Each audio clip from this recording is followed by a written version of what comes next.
Muito boa noite, minha gente querida. Começando com a Agenda Cristã de André Luiz. Algumas definições. Benfeitor é o que ajuda e passa. Amigo é o que ampara em silêncio. Companheiro é o que colabora sem constranger. Renovador é o que se renova para o bem. Forte é o que sabe esperar no trabalho pacífico. No Livro dos Espíritos, nós começamos um novo item, Intervenção de Deus nas penas e recompensas. Pergunta 963. Deus se ocupa pessoalmente de cada homem?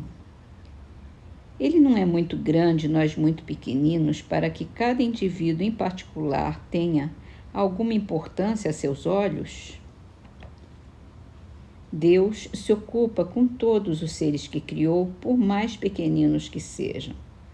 Nada para a sua bondade é destituído de valor. A gente precisa melhorar essa nossa imagem de Deus, a nossa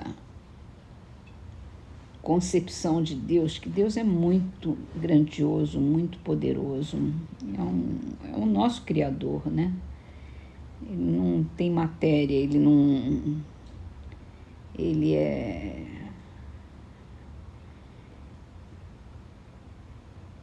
capaz de se ocupar com tudo, com todos. Nada escapa ao controle de Deus. Essa é que é a verdade. Mas nós ainda somos muito limitados para chegar a essa compreensão melhor. Passamos então para o livro A Gênese. Começamos o capítulo 15, Os Milagres do Evangelho. O item se chama Superioridade da Natureza de Jesus. Os fatos que o Evangelho relata e que foram até hoje considerados milagrosos pertencem, na sua maioria, à ordem dos fenômenos psíquicos, ou seja, dos que têm como causa primária as faculdades e os atributos da alma. Confrontando-os com os que ficaram descritos e explicados no capítulo precedente, que nós acabamos de ler, sobre as manifestações físicas, né? Reconhece-se sem dificuldade que há entre eles identidade de causa e de efeito. A história registra outros análogos em todos os tempos, no seio de todos os povos, razão pela qual, desde que há almas encarnadas e desencarnadas, os mesmos efeitos forçosamente se produziram. Pode-se, exceto, contestar no que concerne, neste ponto, a veracidade da história, mas hoje eles se produzem às nossas vistas e, por assim dizer, à vontade, por indivíduos que nada têm de excepcionais. Só o fato da reprodução de um fenômeno em condições idênticas basta para provar que ele é possível e se acha submetido a uma lei, não sendo, portanto, miraculoso. O princípio dos fenômenos psíquicos repousa, como já vimos, nas propriedades do fluido perispiritual, que constitui o agente magnético nas manifestações da vida espiritual durante a vida corpórea, e depois da morte, e, finalmente, no estado constitutivo dos espíritos e no papel que eles desempenham como força ativa da natureza. Conhecidos esses elementos e comprovados seus efeitos, tem-se como consequência de admitir a possibilidade de certos fatos que eram rejeitados, enquanto se lhes atribuía uma origem sobrenatural.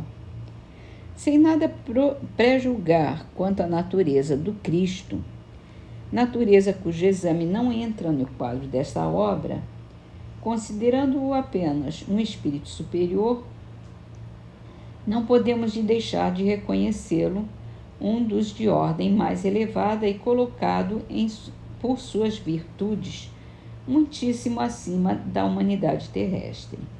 Pelos imensos resultados que produziu, a sua encarnação nesse mundo forçosamente há de ter sido uma dessas missões que a divindade somente a seus mensageiros diretos confia para cumprimento de seus desígnios, mesmo sem supor que ele fosse o próprio Deus, mas unicamente um enviado de Deus para transmitir sua palavra aos homens. Seria mais do que um profeta, porque seria um Messias divino. Como homem, tinha a organização dos seres carnais, porém, como espírito puro, desprendido da matéria, havia de viver mais da vida espiritual do que da vida corporal, de cujas fraquezas não era passível. A sua superioridade com relação aos homens não derivava das qualidades particulares do seu corpo, mas do seu espírito, que dominava de modo absoluto a matéria, e de seu perispírito, tirado da parte mais quintessenciada dos fluidos terrestres. Sua alma, provavelmente, não se achava presa ao corpo, senão pelos laços estritamente indispensáveis. Constantemente desprendida, ela de certo lhe dava dupla vista, não só permanente, como de excepcional penetração, e superior de muito à que de ordinário possuem os homens comuns.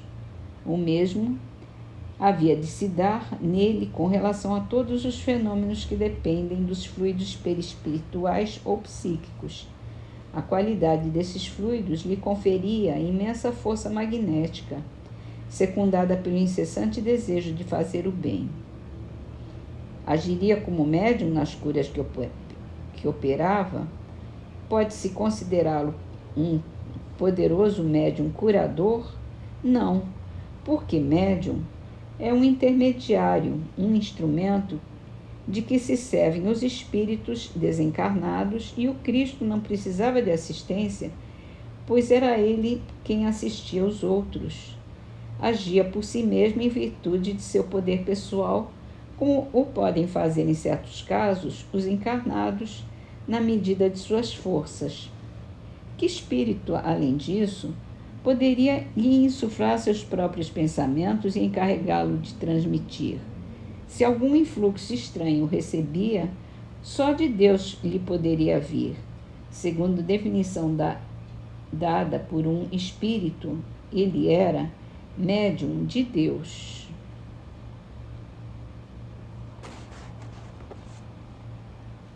É uma outra figura que a gente tem dificuldade de compreender a grande extensão de sua grandeza, de sua espiritualidade, né?